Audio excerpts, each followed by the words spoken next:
दोस्तों, एक ऐसा मुद्दा है जो आजकल काफ़ी चर्चा में है और ऐसा है ये मुद्दा काफ़ी दिनों से चलता आ रहा है। ऐसा नहीं कि अभी, अगर इसकी इतिहास देखा जाए तो काफ़ी पुराना है, लेकिन इन दिनों काफ़ी चर्चा में है। वो है एलजीबीटी।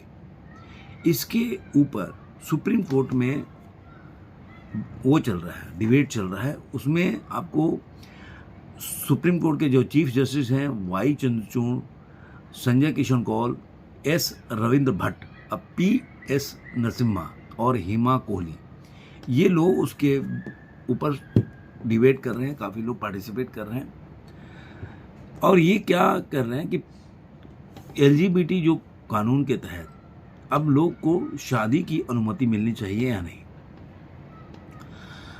ये जो लेस्बियन, गे या ट्रांसजेंडर है या बाइसेक्सुअल है, ये आज की बात नहीं है। आप में प्राचीन में चले जाएंगे तो ये चीज़ें उस समय से है। अभी आप महाभारत काल में जाएंगे तो वहाँ भी इस चीज़ों का उल्लेख हुआ है, अपने पुराने ग्रंथों में भी उल्लेख हुआ। उस समय ये बोला गया, किसी ग्रंथ में माना गया कि गलत है, किसी ग्रंथ में इसको स्वीकृति सी दिखती है।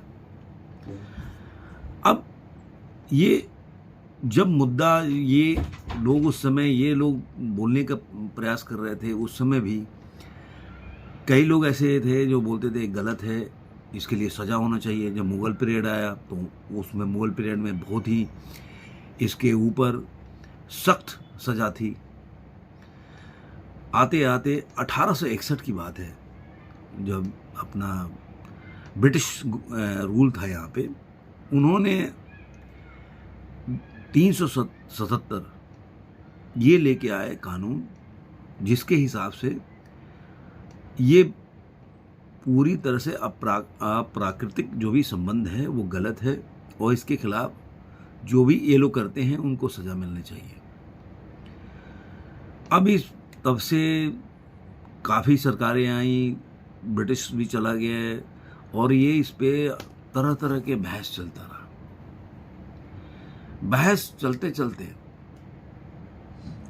2018, अभी इसके बीच में 2013 आता है, जब या 2012 कि फरवरी महीने में ही कांग्रेस का स्टैंड 2 बार चेंज हुआ इस पे, जिस पे सुप्रीम कोर्ट ने फटकार भी लगाया जाए, आप फटाफट इस पे अपना स्टैंड नहीं चेंज कर सकते। कभी आप बोलोगे ये गलत है, कभी आप बोलोगे सही है।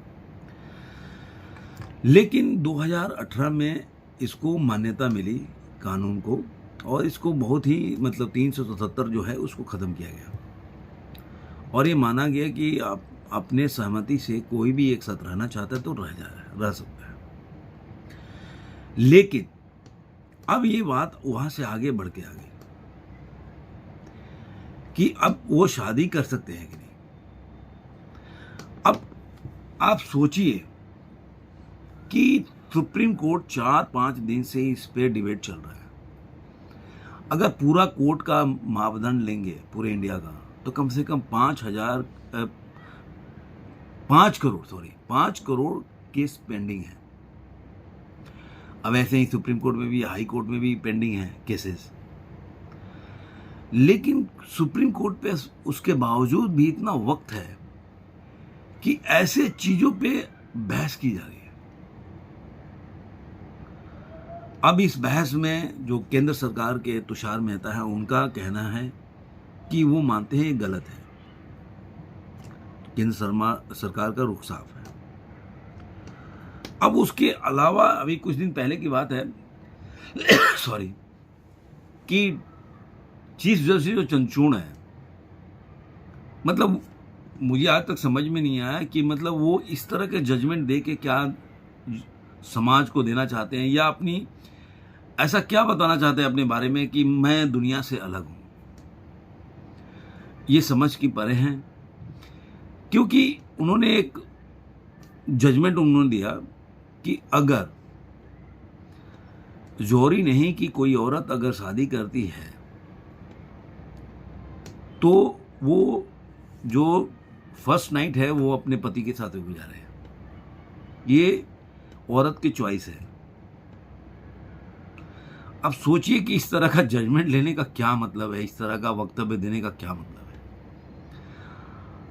यही सुप्रीम कोर्ट के जो जज हैं। अब नया चीज़ एक बोले, अभी मैं आपको शेयर करूंगा जो न्यूज़पेपर के कटिंग्स हैं।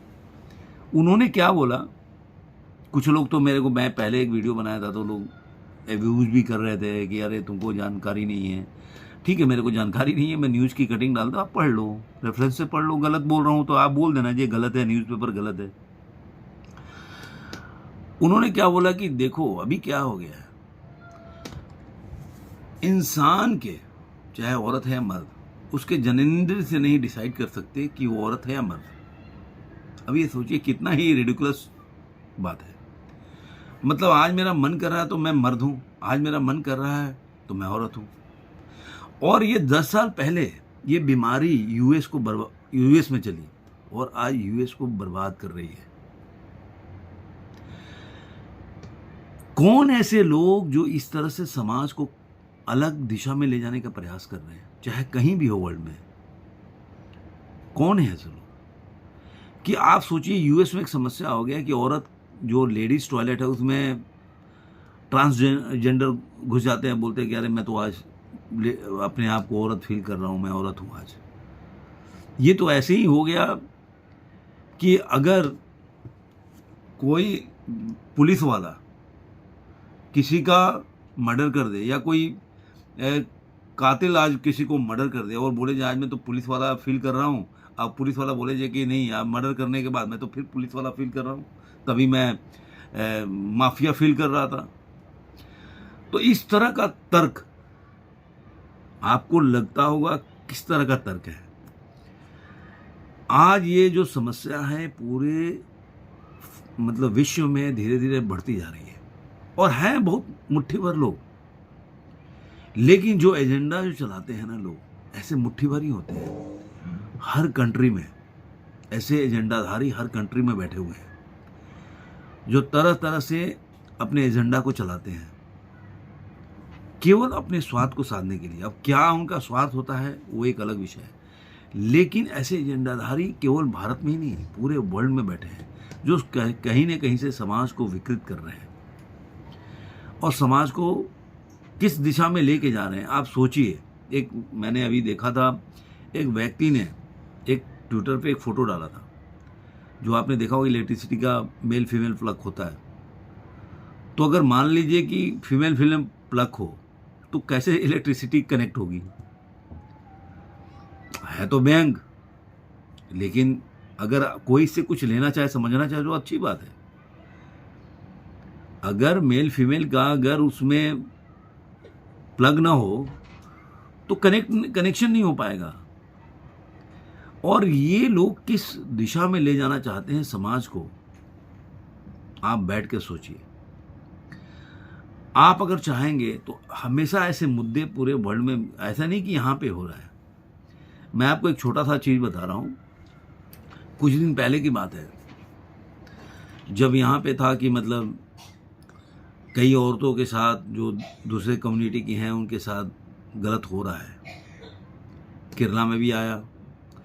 लेकिन अभी आपने देखा होगा कि यूनाइटेड किंगडम में वहाँ के जो प्रधानमंत्री हैं ऋषि सुनक, उन्होंने इसके ऊपर कानून लाने का वो दिया, क्योंकि वहाँ पे पाकिस्तानी मूल के लोग जो हैं वो गोरे जो लोग हैं उनके बच्चियों के साथ गलत कर रहे हैं बहला फुसला कर।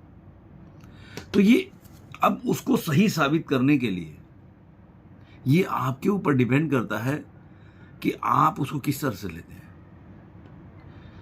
क्योंकि ऐसे एजेंडाधारी, मैं हमेशा बोलता हूं, पूरे वर्ल्ड में है, हर कंट्री में अपने तरीके से इस एजेंडा को प्रस्तुत करते हैं और अपना स्वार्थ को साध लेते हैं।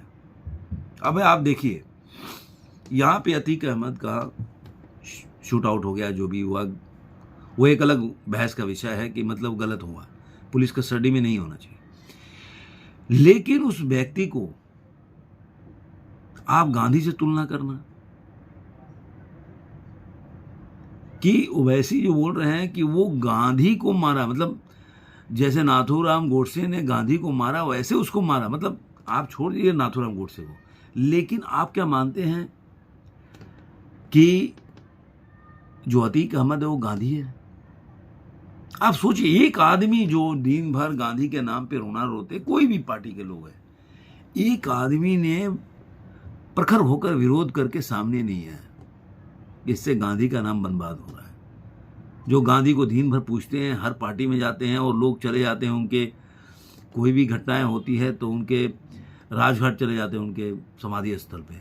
आप सोचिए, ऐसे लोग साइलेंट है। अगर यही कोई और व्यक्ति बोला होगा जो उनके एजेंडे को शूट नहीं करता, तो आप देखते क्या एकदम पूरे देश में एक अलग ही माहौल खड़ा हो जाता।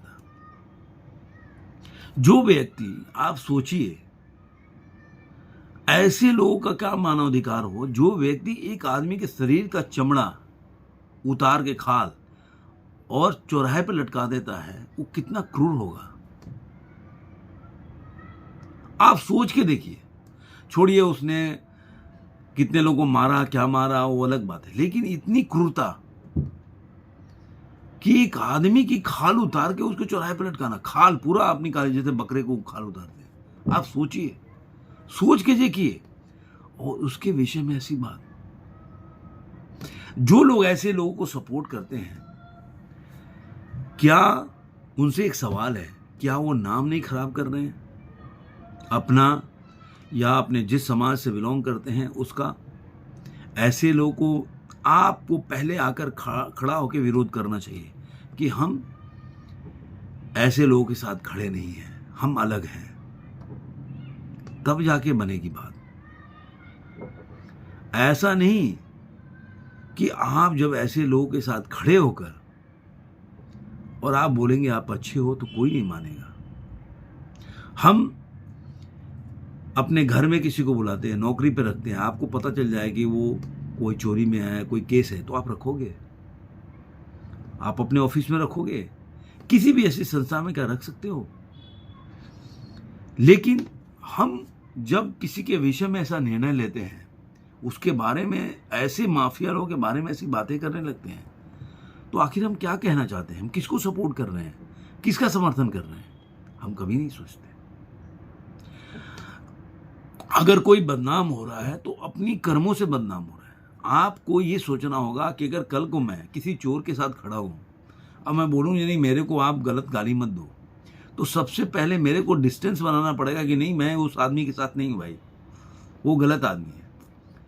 तब तो समाज सोचना शुरू करेगा कि नहीं, आप उस आदमी के दोस्त नहीं हो। आप बोल सकते हो कि नहीं, मैं मिला था या मेरे को पता नहीं है, वो उसके बारे में बैकग्राउंड पता नहीं था, मैं ऐसे ही मिल गया था तो मैं जानता नहीं। और होता है, जैसे जरूरी नहीं कि हम पुलिस वाले हैं, किसी की दोस्ती करें तो उसका इन्वेस्टिगेशन करके दोस्ती करें।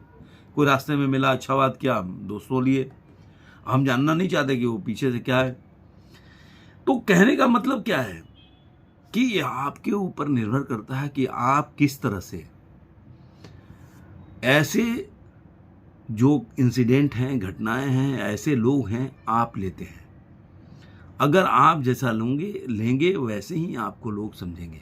कहते हैं ना कि कितना भी अच्छा आदमी है, अगर किसी शराब खाने में या किसी ऐसे जगह रेड लाइट एरिया मिल जाएगा तो उसके बारे में लोग अच्छा नहीं सोचेंगे। ये आपको तय करना है कि आपको कहाँ बैठना है। अगर आप बहुत अच्छे इंसान हैं और रेड लाइट में आप मिल जाते हैं, तो आपको ये समझना होगा कि आप जहाँ पे बैठे हैं उसका दाग तो आपके दामन पे लगेगा। तो आपको तय करना पड़ेगा ना कि आप जहाँ पे, कितने भी अच्छे इंसान हैं, अगर आप जहाँ पे बैठे हैं उसका दाग तो आना ही है।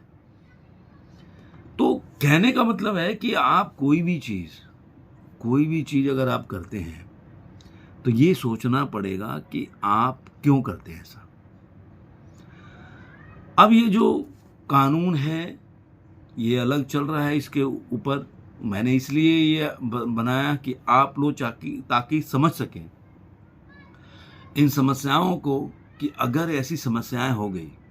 अब देखिए, वीडियो बहुत बड़ा हो सकता है, क्योंकि अगर मैं इस पे लेके आऊं कि फ्रांस में एक समस्या हो गई थी 3-4 साल पहले, वहाँ पे पेरिस में, 4 साल पहले की बात है, काफ़ी वहाँ पे टैंक भी आ गए थे। उसका क्या कारण था?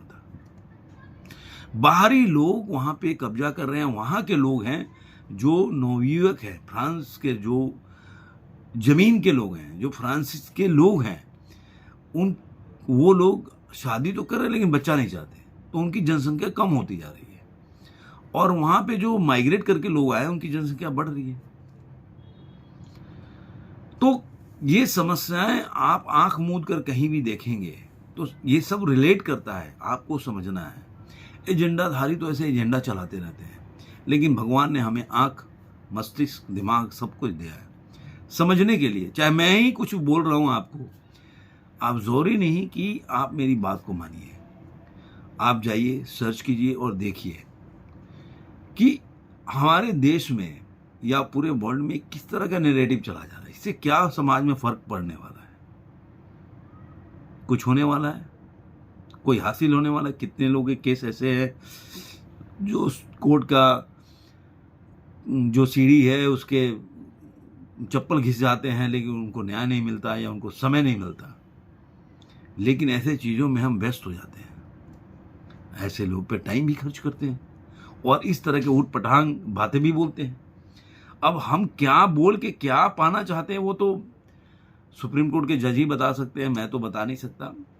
मेरे नज़र में ये सब देखने के लिए, इसके लिए इतना समय देने से अच्छा है कि जो पेंडिंग केसेज हैं उसको निपटाया जाना चाहिए। ये वीडियो कैसा लगा आपको ज़रूर बताइएगा, और मेरा जो आकलन है, मेरा जो इस पे वक्तव्य है, जो मेरा सोच है, मैंने आपके सामने शेयर किया। अगर अच्छा लगे तो बताइएगा, बुरा भी लगे तब भी बताइएगा। मैं सोचूंगा कि भाई कुछ तो कमेंट आ रहा है, त्रुटि पूरा हो। धन्यवाद दोस्तों, मिलेंगे ऐसे किसी अच्छे से वीडियो में फिर। धन्यवाद।